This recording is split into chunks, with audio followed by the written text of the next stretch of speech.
ನಮ್ಮ ಕಾಲೇಜಿನ ತೃತೀಯ BCom ವಿದ್ಯಾರ್ಥಿನಿ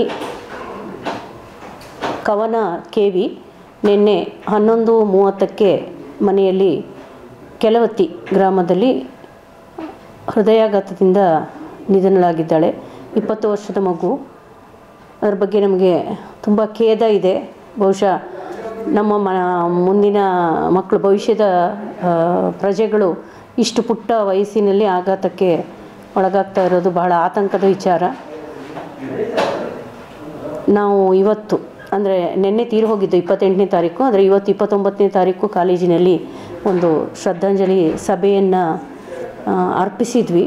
ಆದರೆ ಅಂಥ ಪರಿಸ್ಥಿತಿ ಬಹುಶಃ ನಮ್ಮ ಸಮಾಜಕ್ಕೆ ಇನ್ನು ಮುಂದೆ ಬರದೇ ಇರಲಿ ಅಂತೇಳಿ ನಾನು ಆಶಿಸ್ತೀನಿ. ಅವಳ ಆತ್ಮಕ್ಕೆ ಶಾಂತಿ ಕೋರಿ ಕಾಲೇಜಿನಲ್ಲಿ 1 ನಿಮಿಷದ ಮೌನವನ್ನು ಅರ್ಪಿಸಿದ್ವಿ. ಕಾಲೇಜಲ್ಲಿ ಒಳ್ಳೆಯ ಹುಡುಗಿಯವಳು. 3 ವರ್ಷಗಳಲ್ಲೂ ಒಂದು ದಿವಸನೂ ತರಗತಿಗೆ ಗೈರು ಹಾಜರಾಗದೆ ಮೊದಲನೇ ಬೆಂಚಲ್ಲೇ ಕೂತು ಬಹಳ ಶ್ರದ್ಧೆಯಿಂದ ಮೇಷ್ಟ್ರುಗಳಿಂದ ಒಳ್ಳೆ ವಿದ್ಯಾರ್ಥಿನಿ ಅಂತ ಹೆಸರು ತಗೊಂಡಿದ್ದಂಥ ಹೆಣ್ಣುಮಗು. ಅದು ಬಹಳ ನೋವಿನ ವಿಚಾರ.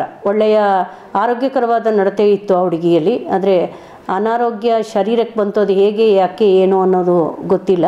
ಆದರೆ ಆತಂಕಕಾರಿಯಾದ ವಿಚಾರ. ಯಾಕೆಂದರೆ ಇನ್ನೂ ಪುಟ್ಟ ಮಕ್ಕಳು ಈ ಥರದ ಹೃದಯಾಘಾತಕ್ಕೆ ಒಳಗಾಗ್ತಾ ಇರೋದು ಅಲ್ಲ. ಇತ್ತೀಚಿನ ದಿನಗಳಲ್ಲಿ ಬಹುಶಃ ನಮಗೆ ಗೊತ್ತಿಲ್ಲ, ಆದರೆ ವೈಜ್ಞಾನಿಕವಾಗಿ ಅನೇಕರು ಇವತ್ತು ಸಣ್ಣ ಸಣ್ಣ ವಯಸ್ಸಿನ ಗಂಡು ಮಕ್ಕಳು ಹೆಣ್ಮಕ್ಳೇನೆ. ಜೊತೆಗೆ ಇತ್ತೀಚೆಗೆ 8ನೇ ಕ್ಲಾಸಿನ ಒಂದು ಹುಡುಗಿ ಕೂಡ ಹೃದಯಾಘಾತಕ್ಕೆ ಒಳಗಾಗಿದ್ರ ಬಗ್ಗೆ ನಾವು ಕೇಳ್ಕೊಳ್ತಾ ಇದ್ದೀವಿ. ಇದು ಯಾವುದರ ಮುನ್ಸೂಚನೆ ಅನ್ನೋದಂತೂ ನಮಗೆ ಗೊತ್ತಿಲ್ಲ. ಭಾಳ ಆತಂಕಕಾರಿ. ಯಾಕೆಂದರೆ 70-80 ವರ್ಷದವರಿಗೆ ಹೃದಯಾಘಾತ ಆಗೋದು ಸರ್ವೇ ಸಾಮಾನ್ಯ. ಆದರೆ ಇಷ್ಟು ಪುಟ್ಟ ಮಕ್ಕಳಿಗೆ, ಹದಿಹರೆಯದ ಮಕ್ಕಳಿಗೆ ಹೀಗಾಗ್ತಾ ಇದೆ ಅನ್ನೋದು ತುಂಬಾ ಆತಂಕಕಾರಿಯಾದ ವಿಚಾರ ಆಗಿದೆ.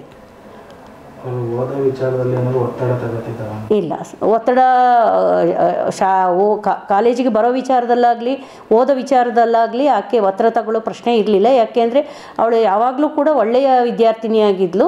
ಹಾಗಾಗಿ ಪ್ರಾಮಾಣಿಕವಾಗಿ ಓದ್ತಾ ಇದ್ಲು, ಶಿಸ್ತಿತ್ತು ಅವಳ ಬದುಕಲ್ಲಿ. ಓದಿನ ವಿಚಾರದಲ್ಲಿ ಯಾವುದೇ ರೀತಿಯ ಒತ್ತಡಗಳು ಅವಳಿಗಿರಲಿಲ್ಲ.